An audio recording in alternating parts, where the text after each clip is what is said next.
नमस्कार मैम, एक बार आपका फिर से स्वागत है हमारे चैनल में।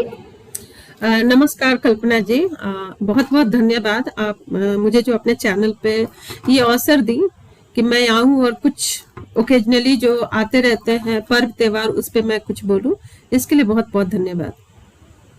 जी मैम, जैसा कि आप भी जानती हैं कि अगले महीने महाशिवरात्रि आ रही है, जो कि एक महापर्व माना जाता है।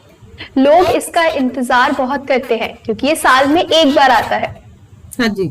अब ऐसा कहा जा रहा है कि महाशिवरात्रि 8 मार्च को है, लेकिन अभी भी लोगों के मन में ऐसी कंफ्यूजन है कि महाशिवरात्रि 9 को है या 8 को है, और अगर हमें पूजा करनी चाहिए तो किस टाइम करनी चाहिए, क्या क्या चीजें देखनी चाहिए, कि महाशिवरात्रि इस साल कब मनाई जा रही है। कल्पना जी, बहुत ही उम्दा आपने सवाल पूछा है कि हर साल हर पर्व में कंफ्यूजन होते हैं कि किस दिन किया जाए। तो सबसे पहले मैं इसको क्लियर करना चाहूंगी, क्योंकि हम किसको फॉलो करते हैं, हम सूर्य सिद्धांत को फॉलो करते हैं। तो सूर्य सिद्धांत के हिसाब से देखते हैं, और महाशिवरात्रि रात्रि की पूजा होती है, ये दिन की पूजा नहीं होती, हम रात्रि को पूजा करते हैं। तो ये इस तरीके से ये 8 मार्च को हमें शुभ मुहूर्त, पूरा मुहूर्त मिल रहा है। 9 मार्च को हम लोग देख रहे हैं कि सुबह 6:17 में ये समाप्त हो जा रहा है, ये खत्म हो जा रहा है। ठीक है, तो इसके बाद हमें रात्रि का जो शुभ समय है वो हमें 8 मार्च को मिल रहा है। तो देख रहे हैं कि फागुन मास की कृष्ण पक्ष में चतुर्दशी तिथि में ये हमें 8 मार्च को रात्रि में ज्यादातर हम लोग 4 प्रहर में पूजा करते हैं। ठीक है, तो 4 प्रहर में पूजा करते हैं। एक प्रहर जो होता है हम शाम में कर लेते हैं, बाकी 3 पूजा जो होता है वो हम रात्रि में इसको करते हैं। चाहे तो हम 1 प्रहर भी कर सकते हैं, बहुत लोग होते हैं कि 4 प्रहर करते हैं, जिसकी जैसी कामनाएं होती हैं अपनी कामनाओं की पूर्ति के लिए उस हिसाब से करते हैं। क्योंकि महाशिवरात्रि, शिवरात्रि तो वैसे हर महीने आती है, साल के जो 12 महीने होते हैं 12 महीने में आती है, लेकिन ये साल का एक जो महाशिवरात्रि जो सबसे हमारे लिए काफी ये भाग्यशाली ये दिन होते हैं कि हम अपनी कोई भी इच्छाएं इस दिन हम पूरा कर सकते हैं। कल्पना जी, सबसे पहले मैं ये बताऊंगी कि क्यों हम लोग महाशिवरात्रि मनाते हैं। ठीक है, हम सब जानते हैं कि शिव भगवान जो है वैराग्य रहते हैं। ठीक है, गृहस्थ लाइफ वो नहीं जीते हैं, लेकिन उस दिन माँ पार्वती से उनकी विवाह हुई, उनकी शादी हुई, और उस दिन वो धरती पे आए। उसी दिन वो वैराग्य को छोड़ के गृहस्थ लाइफ में आए। ठीक है, और जितने भी शिवलिंग है धरती पे, वो सारे शिवलिंग पे उस दिन वो उपस्थित हुए। तो जब महाशिवरात्रि आती है तब भगवान शिव धरती पे प्रकट होते हैं, और हमारे वर्ल्ड वाइड यानी पूरे संसार में जहां जहां महाशिवलिंग है वहां पे भगवान शिव खुद ही वहां पे विराजित होते हैं। तो इसलिए हम लोग इस दिन को काफी ज्यादा महत्व देते हैं और काफी धूमधाम से और काफी अच्छे से इसको मनाते हैं।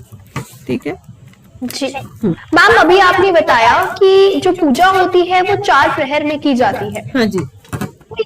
प्रहर क्या होते हैं? प्रहर देखिए शुभ टाइम होता है, जैसे कि अगर हम कोई भी मैनिफेस्ट करते हैं या किसी चीज को हम फलित करना चाहते हैं, तो हम जिसमें तिथि होते हैं, करण होते हैं, जो पंचांग 5 अंगों से मिलकर बनी हुई रहती है, तो इसमें कुछ शुभ तिथियां और समय होती हैं। उस शुभ तिथियां और समय जो होते हैं वो विभाजित होते हैं। उस डिवीजन में हमें 4 प्रहर मिलते हैं। तो इसको जैसे कि मैं बताई थी कि 8 मार्च को आप 6:25 यानी शाम, प्रदोष काल में जनरली शाम में शिव भगवान की पूजा होती है, तो 6:25 से लेकर 9:28 तक हम ये पूजा कर सकते हैं। ठीक है, इसके अलावा भी जो 4 प्रहर आपको बोले, तो जो प्रथम प्रहर है, प्रथम प्रहर 6:25 से लेकर 9:28 रात तक हमने किया। द्वितीय प्रहर जिसको बोलेंगे वो 9:28 से लेकर 12:31 यानी रात के 31, अगर उसको देखते हैं तो 9 मार्च उसमें आ जाता है, बट रात के 31। देन उसके बाद 12:31 से लेकर 3:34 तक ये तृतीय प्रहर में आता है। फिर चतुर्थ प्रहर जो हो गया 3:34 से लेकर 6:37 तक, ये वहां पे समाप्ति होती है। फिर 6:37 के बाद हम स्नान आदि करके फिर भगवान शिव का पूजा आदि करके फिर हम पारण कर सकते हैं। पारण का भी शुभ मुहूर्त है 9 मार्च को जिसमें देख रहे हैं कि 6:37 से लेकर इवनिंग यानी आफ्टरनून 3:28 तक हम पारण कर सकते हैं शुभ मुहूर्त में। सो कोई भी पूजा आदि जो होती है कल्पना जी, वो ज्यादा फलित तब होती है जब उसको हम अच्छे मुहूर्त में और अच्छे समय में करें। तो मुहूर्त का ध्यान रखना बहुत ज्यादा जरूरी होता है। तो मैम इसको जो इसकी पूजा विधि होगी, इस दिन जो हम पूजा करेंगे उसकी विधि क्या रहने वाली है? पूजा विधि तो देखिए, जैसे महाशिव को, शिव भगवान को हम भोलेनाथ भी कहते हैं और कई नामों से वो प्रसिद्ध हैं। अगर हम मन से भी अगर उनको हाथ में लेकर अगर जल भी उनको हम दे देते हैं तो उसी से वो खुश हो जाते हैं। लेकिन थोड़ी सी विधि मैं बताना जरूर चाहूंगी आपके चैनल पे। सुबह उठ के स्नान आदि करके कभी भी कोई भी शुभ मुहूर्त होता है तो सबसे पहले स्नान आदि करके देन हम लोग उपवास लेने का संकल्प लेते हैं। हमारे पहले से ही मन में जिस तरीके से हमें चाहिए पूजा को फलित करना है उस हिसाब से कि हमें निर्जला व्रत रखना है या हमें फलहार पे रहना है या हमें खा पी के पूजा करना है, जैसा भी जो आपकी इच्छा, जो श्रद्धा है। भगवान को सारी चीजें होता है बट हम अपनी इच्छा शक्ति से हम लोग देते हैं। उसके बाद जो शुभ मुहूर्त में बताएं उस शुभ मुहूर्त में पूजा करना है। पूजा करने के लिए सबसे जो पंचामृत जो होता है, पंचामृत में क्या होता है, दूध, दही, शक्कर, घी और शहद, ये 5 चीजों को एक साथ इकट्ठे करना है। बट सभी को मिक्स नहीं किया जाता है। ज्यादातर लोग गलती करते हैं कि सभी को एक साथ में मिक्स करके उसमें तेल भी डाल देते हैं, चावल भी डाल देते हैं, फूल भी डाल देते हैं। ये गलतियां नहीं करने हैं। एक एक करके हमें भगवान शिव पे अर्पित करने, क्योंकि सभी का अर्पित करने का मतलब होता है सभी का उसका हमें फल मिलता है। तो अगर एक साथ हम मिक्स करके डालेंगे तो फलित होने में कभी ऐसे भी बोलते हैं कि आप अगर भोजन भी कर रहे हैं तो एक साथ सब मिला के कर लीजिए तो किसी का फल स्वाद हमें नहीं मिलता है। तो अगर हम भगवान शिव को भी स्वाद देना चाहते हैं तो उन्हें अलग अलग उन्हें चढ़ाना सही होगा। फिर उसके बाद से स्नान कराते हैं, एक एक करके सारी चीजों से हम स्नान कराएंगे मंत्रों के साथ में। जो पंचाक्षरी मंत्र है, ओम नमः शिवाय, ठीक है। तो इस पंचाक्षरी मंत्र से हम उनके सारे जितने भी सामग्री बताई हूँ उससे हम स्नान आदि कराएंगे। स्नान आदि करा के अखंड ज्योत जलाते हैं। ये अखंड ज्योत भी हमारे ऊपर है कि हम कब तक पूरी रात जलाना चाहते हैं, 24 आवर्स जलाना चाहते हैं, उस तरीके से हम अखंड ज्योत जलाएंगे। फिर उसके बाद से भांग चढ़ाएंगे, बेलपत्र चढ़ाते हैं, धतूरा जो बहुत पसंद है शिव भगवान को, जायफल भी उनको बहुत पसंद है, कमल गट्टे का अगर फूल मिल जाता है या फिर सीड जो होते हैं बीज उसको भी चढ़ाते हैं। मीठा पान जरूर चढ़ाना चाहिए। और जो बसंत के जो फल होते हैं यानी जो सीजनल जिनको फल बोलते हैं वो सारे भी भगवान शिव को चढ़ाना चाहिए। पुराने जो बहुत दिन से जो पैक्ड आते हैं या बाहर से आते हैं वो फल चढ़ाने से हमें बचना चाहिए। और कोई भी मिष्टी जो होते दूध से बना हुआ मिठाई आप वो उन्हें चढ़ा सकती हैं। उसके बाद से आपको व्रत में रहना है। व्रत में आगे चल के मैं बताऊंगी कि किस राशि वाले को कौन से मंत्र का जाप करना चाहिए, किस तरीके से व्रत करना चाहिए। लेकिन अगर आप ओम नमः शिवाय मंत्र का भी जाप करके अगर पूजा आदि आप करते हैं तो सारे फल आपको प्राप्ति होगी और जो भी आपकी मनोकामनाएं हैं वो सारी की सारी पूर्ण होगी। जी, तो अभी आपने बताया कि कौन सी राशि वालों को किस तरह का मतलब कैसे पूजा करना चाहिए। हाँ, तो आप हमें बताइए कि कैसे करना चाहिए, कौन सी राशि को किस विधि विधान से पूजा करना चाहिए ताकि उन्हें ज्यादा से ज्यादा लाभ प्राप्त हो इस महाशिवरात्रि पर। जी, ये तो बहुत महत्वपूर्ण है और मैं भी बहुत एक्साइटेड हूँ कि इस चीज को मैं बताऊं ताकि जो भी हमारे व्यूवर्स हैं उनको ज्यादा से ज्यादा फल की प्राप्ति हो। मेष राशि से शुरू करते हैं। मेष राशि वाले लोगों को लाल फूल अगर चढ़ाते हैं तो उनके जितने भी उनके अंदर जो अग्रेशन है, गुस्सा है या उस कारण से उनके काम में जो बाधा आती है या उनकी जो रिलेशनशिप जो खराब होती है, ये सारी चीजें उनके अच्छे होंगे। ठीक है। लाल चंदन चढ़ाएं, ओम नागेश्वराय नमः का मंत्र जाप करें, चाहे वो 51 बार करें या 108 बार कम से कम करें। बाकी उनकी अपनी इच्छा शक्ति है कि उतनी कितनी बार करना चाहते हैं। 5 माला कर सकते हैं, 7 माला कर सकते हैं, इस तरीके से मंत्रों को जाप कर सकते हैं। रात में जो मैं बताई जो 4 प्रहर है, चाहे वो 1 प्रहर करे या चारों प्रहर करे, इसमें वो जितना ज्यादा मंत्रों की जाप करेंगे उतना ज्यादा उनके जो मनचाहा फल है वो फलित होगा और इनकी इच्छा की पूर्ति होगी। दूसरा आते हैं वृष राशि। ठीक है, वृष राशि वाले लोगों को अगर चमेली का फूल और चमेली का तेल अगर चढ़ाते हैं शिव भगवान पे तो शिव भगवान काफी प्रसन्न होंगे उन पे इस साल 2024 में। रुद्राष्टक का अगर पाठ करते हैं फूल चढ़ाने के बाद से, तब उनका सारी मनोकामनाएं उनकी पूर्ण होगी। उनको वृष राशि वाले को बस इतना ही करना है। मिथुन राशि वाले को देख रहे हैं कि धतूरा का फूल जरूर चढ़ाएं। धतूरा का फूल उनको हाथ में लेना है जब भी वो व्रत कर रहे हैं या पूजा आदि कर रहे हैं। सारी पूजा आदि का करके उसके बाद उनको धतूरा का फूल भांग लेकर ओम नमः शिवाय का मंत्र उनको जाप करना है। 108 बार मंत्रों की जाप करें। इस बात का ध्यान रखें कि जब भी शिव भगवान के पूजा का मंत्र का जाप कर रहे हैं उनको गलती से भी तुलसी का माला उपयोग में नहीं लाना है। कोशिश करें कि चंदन का माला ले चाहे रुद्राक्ष का माला ले, इससे ही वो जाप करें। कर्क राशि को देखते हैं कि उनको भांग दूध में उनको भांग मिलाना है। दूध में भांग मिला के उनको रुद्राष्टक पाठ वहां पे करना है। धीरे धीरे दूध को चढ़ाते रहे, भांग मिला हुआ दूध को, और वहीं पे उनको पाठ भी करते रहना है जिससे उनकी सारी मनोकामनाएं पूर्ण होगी। क्योंकि कर्क राशि वाले लोगों पे शिव भगवान का ज्यादा ही ध्यान रहता है। उनका एक तरीके से देखें तो काफी भाग्यशाली होते हैं और शिव भगवान का आशीर्वाद उनके ऊपर बना हुआ रहता है। सिंह राशि वाले लोगों को कनेर का लाल फूल उनको चढ़ाना चाहिए शिव भगवान पे, और वहां पे ओम नमः शिवाय के साथ में शिव चालीसा वहां पे पढ़े। जितनी बार भी इच्छा है 5 बार पढ़ना है या 7 बार पढ़ना है, उनकी भी सारी इच्छाएं पूर्ण होगी।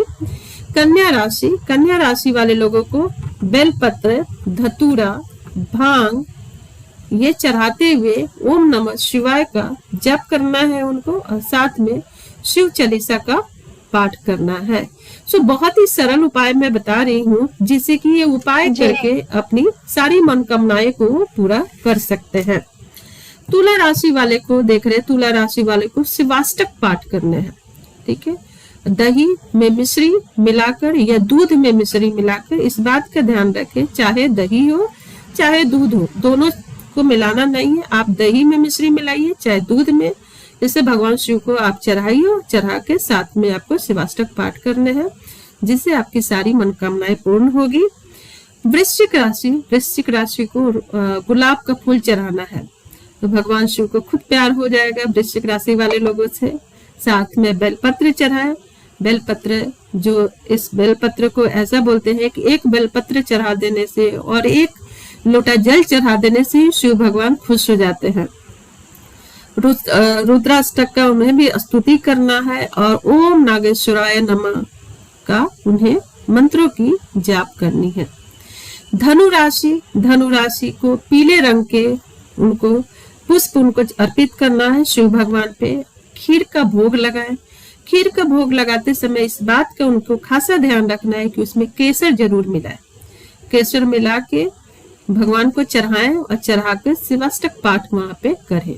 अगर ये शुभ मुहूर्त में शिवाष्टक पाठ करते हैं तो उनके लिए काफी ही फलदायी होगा। मकर राशि को देखते हैं। मकर राशि धतूरा, भांग, अष्टगंध ये चढ़ाना है और उनको जो मंत्रों की जो जाप करना है, ओम पार्वती नथाय नमः, ओम पार्वती नथाय नमः, इस मंत्र का जाप करना है और वहां पे सिर्फ और सिर्फ उनको चंदन या रुद्राक्ष के माला से ही उनको जाप करने हैं। कुंभ राशि देख रहे हैं कि उनको दूध, दही, शक्कर, घी, शहद इससे उनको स्नान कराने हैं शिव भगवान को। उसके बाद ओम नमः शिवाय का मंत्रों का उनको लगातार उनको जाप करना है। शिवाष्टक पाठ भी करना है क्योंकि इस बार हम लोग देख रहे हैं कि हर राशि में शनि भगवान का कुछ ज्यादा ही हमारे जो राशियों पे है उनका योगदान बोलिए या उनकी दृष्टि बोलिए ये है। तो इस तरीके से अगर शिव भगवान का अगर पूजा करते हैं तो उनकी जो ये 2024 में कोई भी विघ्न, बाधा, ऑब्स्टैकल या कोई काम में डिले हो रहा है तो ये सारी चीजें उनकी दूर होगी। मीन राशि वाले पे भी भगवान शिव भगवान की कृपा प्राप्त है। उससे पंचामृत से उनको स्नान कराना है, पीले रंग का उन्हें फूल चढ़ाना है, और साथ में अगर पीले रंग का वस्त्र चढ़ाते हैं और भोग लगाते हैं तो शिव भगवान का उनके ऊपर कृपा पूरे साल उनपे बनी रहेगी।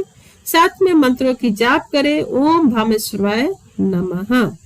इस मंत्रों की जाप से उनकी भी सारी इच्छाएं पूरी होगी। इस तरीके से 12 जो राशियां हैं, आप अपनी अपनी राशियों को याद रखिए और या तो आप नोट कर लीजिए, उसी हिसाब से आप पूजा कीजिए, तो आपके आने वाला पूरा साल जो होगा वो शुभ रहेगा।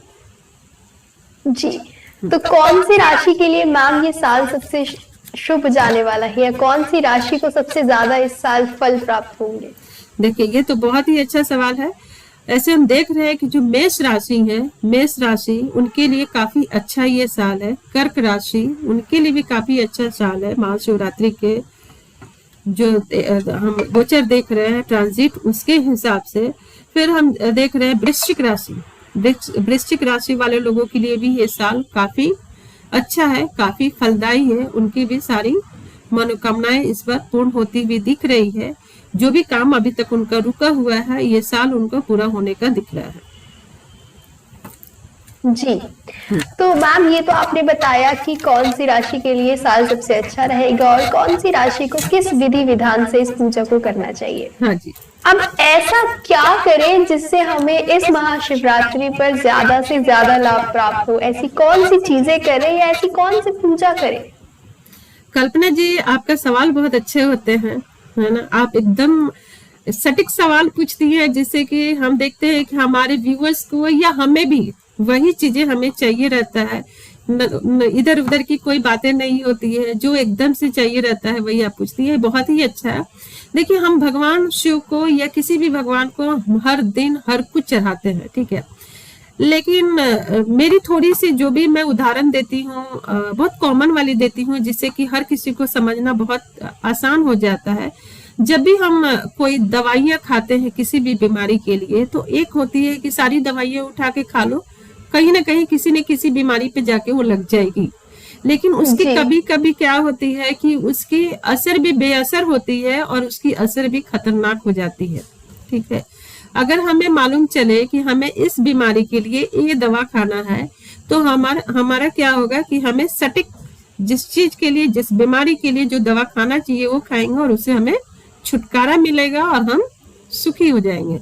इस तरीके से ही भगवान शिव पे मैं भी जाती हूँ मंदिर, तो मैं देखती हूँ कि काफी सारे लोग होते हैं कि सब कुछ लेकर आते हैं और हर चीज को मिला देते हैं और मिला के एक साथ चढ़ा देते हैं। लेकिन आपके लिए क्या स्पेसिफिक है, आपके लिए क्या सही है, अगर उसको जान के अगर वो चीजें आप चढ़ाते हो तो आपकी मनोकामनाएं ज्यादा पूर्ण होगी। और उससे जो आपको एक बोलते हैं कि जिससे कि कोई भी जो चीजें नहीं होनी चाहिए, जैसे बाधक नहीं आनी चाहिए, या आपके लिए आपकी राशि को सूट नहीं करता है, फिर भी आपने वो चढ़ाया, आपका बनता हुआ भी काम बिगड़ जाएगा।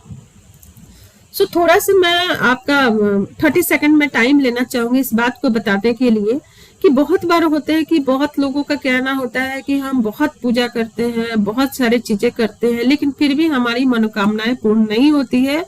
यहाँ तक कि कुछ न कुछ हमारे लाइफ में और भी परेशानियां लगी रहती हैं।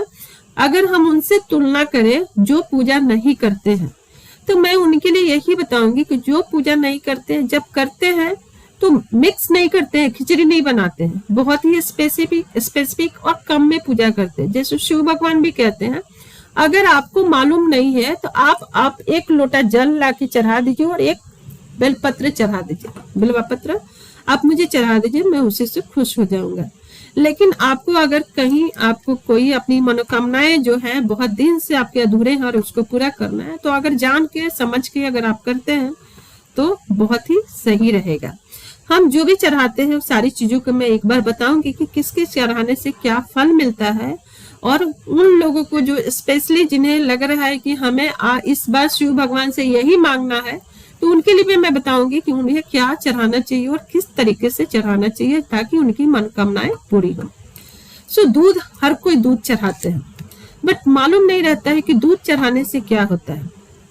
आज के टाइम में हम देखिए हर कोई मानसिक ग्रसित होते हैं, मन से बीमार होते हैं हम लोग, हर कोई कहीं ना जी कहीं, चाहे वो बच्चे हो, बड़े हो, बूढ़े हो, सब लोग मन से।